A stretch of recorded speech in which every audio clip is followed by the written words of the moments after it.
Welcome back to the next session of the chapter Motion in a Plane.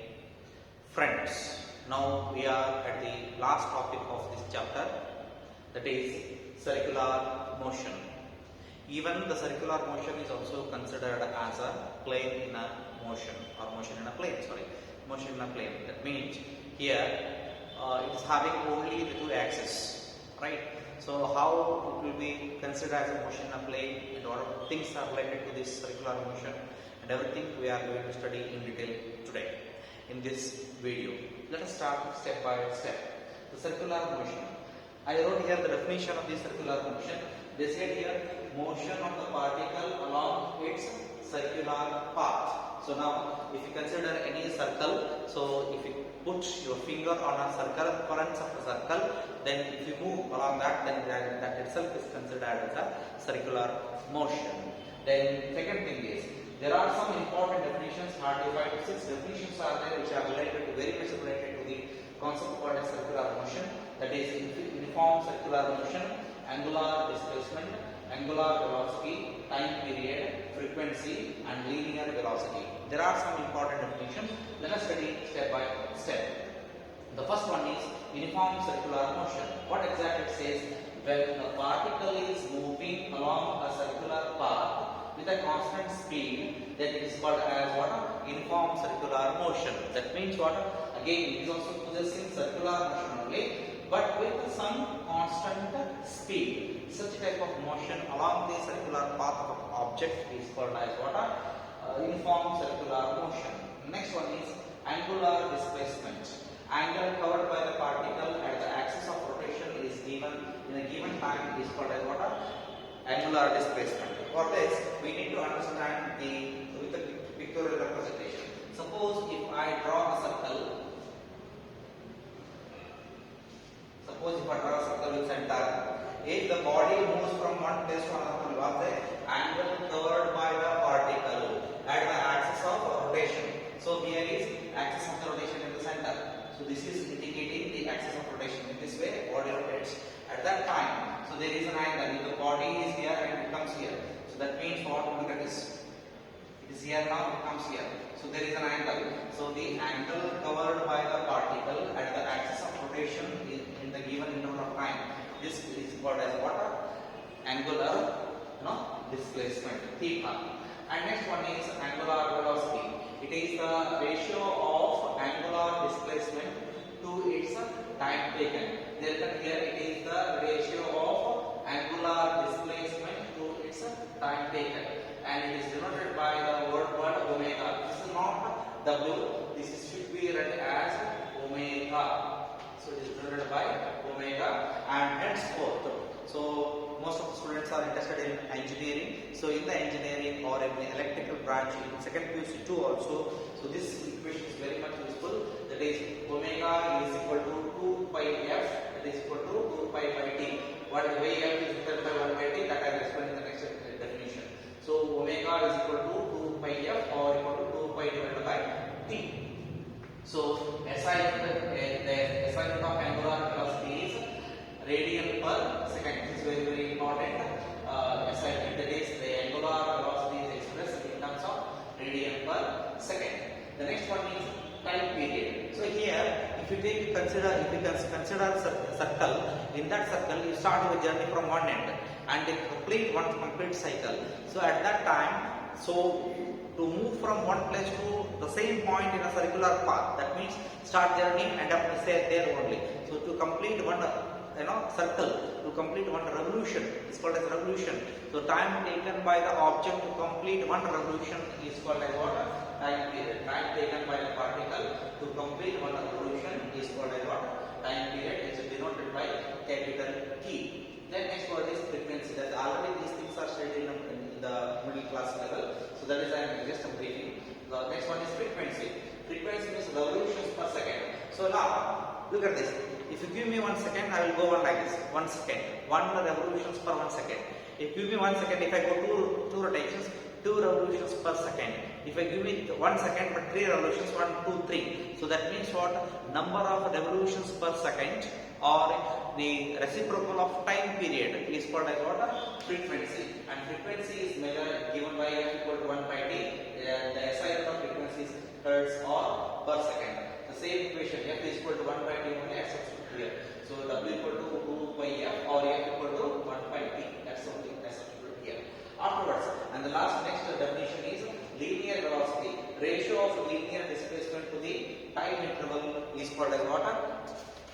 The ratio of, I repeat once again, the ratio of linear displacement to the time interval is called as linear velocity. To understand this concept, we need to draw a simple diagram.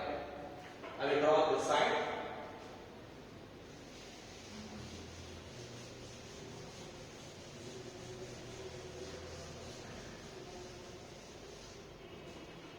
First, we need to draw a circle.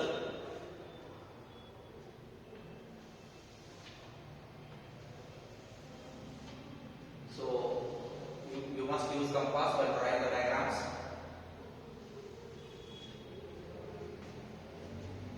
After drawing this,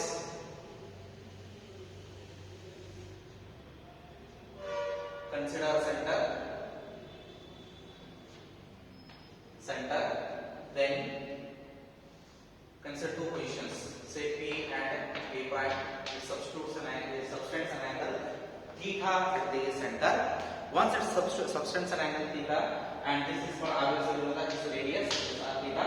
Then after this we have to substitute linear velocity is equal to linear displacement divided by time interval. So if I write this, I will get linear velocity V is equal to linear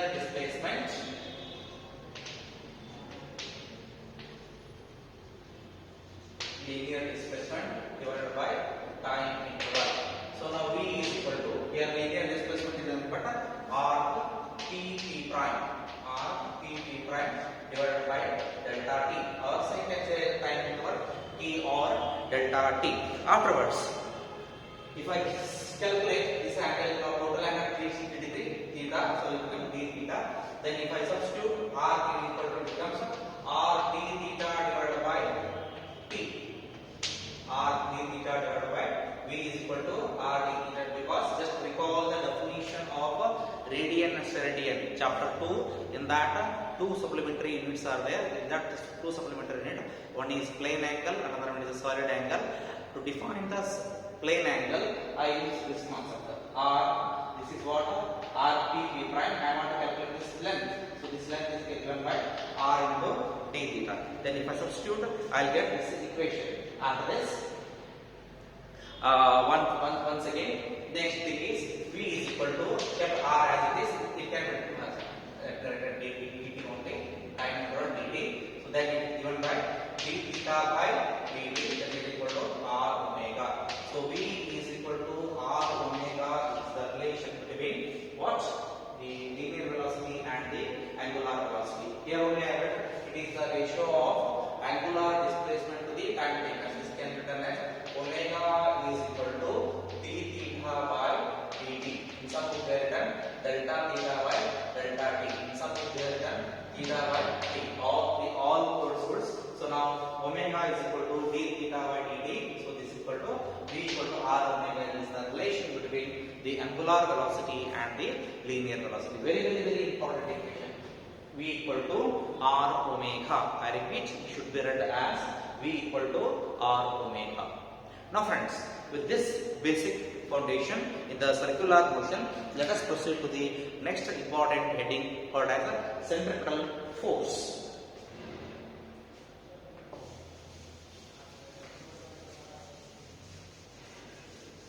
So in the centripetal force, we are studying very important concept. So mainly we can across two types of force when the body is moving in circular motion. One is centripetal force, another one is the centrifugal force. So let me write here it is centripetal force. Centripetal force, and it is denoted by centripetal force is denoted by simply they have mentioned a Fc. So I will use Fc only. So Fc indicates here centripetal force. What exactly centripetal force gives? Centripetal force is nothing but it is the product of mass into angular velocity. I repeat, it is the angular acceleration. F equal to ma formula. It is centripetal acceleration. It is one way. Another definition is given by the force acts on a body. I repeat, the force acts on the body along the radius towards the center. Towards the center. I repeat, the force acting on the body along the radius towards the center of the circular path. Let me explain the meaning of center. Centri means center, petal means center seeking. The other meaning of this is center seeking. Center seeking or also called as center loving. And centripetal force is given by mass into angular acceleration. Angular acceleration, that is Fc is equal to m into angular acceleration is given by v square by r. So F equal to Fc is equal to m into v square by r is the expression for centripetal force. One of the very important definition and expression. Fc is equal to m into v square by r. When we are experiencing centripetal force, let us start one by one. Suppose if you are holding a thread in your hand, another end of the thread is knotted to a stone, then rotate like this. If you rotate, the entire path, the line joining the center axis of rotation and the particle or the body or the stone, that is there now. So at that time, the stone is experiencing the centripetal force towards the center only. Once we leave the finger, then it will go out of the center. It is not in the control. So at that time, it experiences centrifugal force. That only explains the force acts on the body along the radius towards the center of the circular path is called as what? Centripetal force. That is given by Fc equal to m into v square by r. After this, we are heading to the very last subtopic, that is called as centripetal acceleration. So here I wrote centripetal acceleration now. So let's go to what is meant by centripetal acceleration. How centripetal acceleration is related to angular frequency or angular velocity, that we are studying in this topic. Very important. A small derivation, very small derivation it is. Nothing special here. Just start one by one. So now let's start the centripetal acceleration.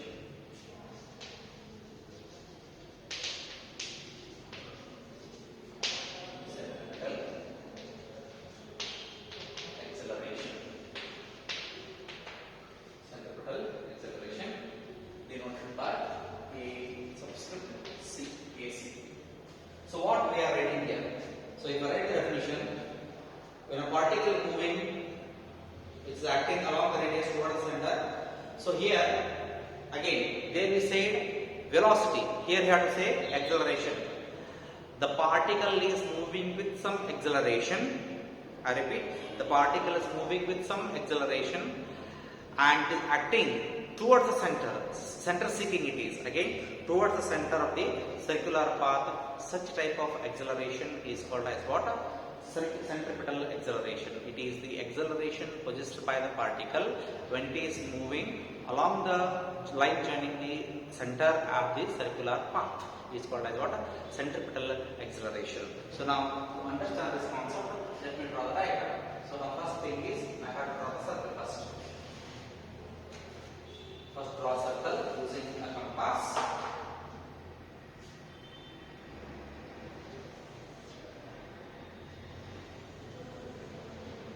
So consider the center as O.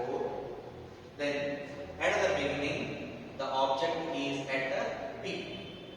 Then this is then if I draw the tangent, this is the velocity component. Then if I join the center and the point P, that becomes the position vector R. After some time interval, the object reaches the another point, say P prime. So the object reaches the P prime. Then the velocity component along this direction is just a tangent. Just I will draw. This becomes V prime. P prime, V prime. So as another derivative of the circular motion, every interval of time, the direction of the object is changing. So now, if I join the center and the OP prime. So then this becomes another position vector. This is called as a R prime vector. R prime vector. Right? This one. Then after this, along with that, if I draw the velocity vectors, if I draw the velocity as it is, it goes like this. With respect to center, just extend the line. This is radius. Continue. Just continue. So look at the direction of this velocity component. This is the direction perpendicular to the position vector. I have to draw a line like this. So this is the direction. This direction I have to draw exactly parallel to V. So this is one. This is another one. So I have to draw here like this. Both are meeting at this point. So this becomes V and this becomes V prime. So this is in this direction, this is in this direction. So finally there is an angle called as angular displacement theta. Then here also, sorry, let me write d theta only. D theta. So here also the angle called as d theta. Right? So this is all about the centripetal acceleration. Right? So all about what? Centripetal acceleration. So now whatever the name they use, I will use that one only. GHI. GHI. This is OP prime. Then if I want to calculate the displacement vector with respect to r and r prime, that will be given by like this. Just draw a line. So this becomes delta r. Delta r. Now let me start one by one. Suppose if a body is moving along a circular path, then for having some acceleration, then at every interval of time the velocity is changing with respect to time, which is called as acceleration. Since it is circular, it is called as circular or angular acceleration. Right? After this, when the body at point P, when the object is at point P on the circumference of the circle with the position vector r, then it has some velocity, and that velocity is given by the tangent drawn to be at that point. Then after some interval of time, the position of the object changes to P to P prime, and new position vector is given by r prime. Then the change in the position is given by delta r, and the direction of the position vector is given by v prime. And with respect to the position vector, if I draw a triangle, then I will get a velocity vector. Then let's start one by one. If position vector, or let me change in position vector, is given by delta r is equal to r prime minus r. Change in velocity vector,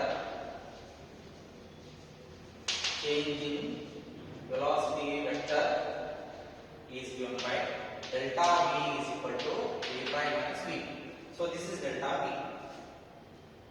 Whatever we have here, this is delta v. Alright.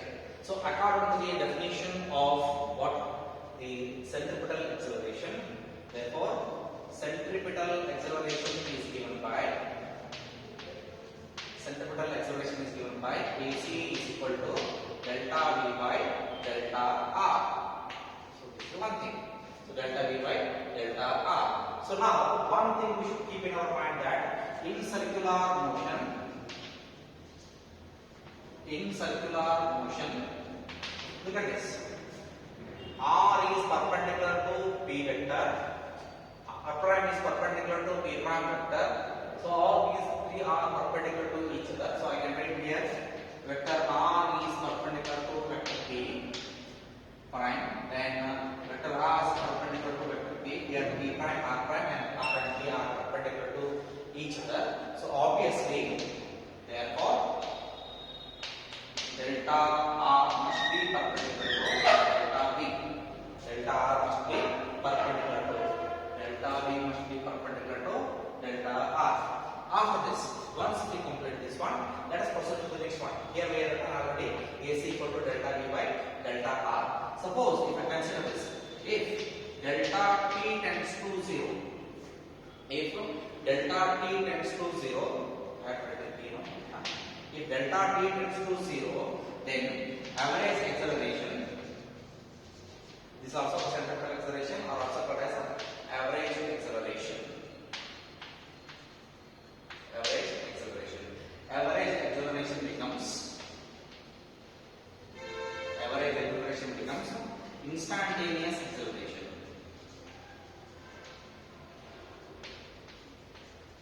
This becomes instantaneous acceleration, and that is given by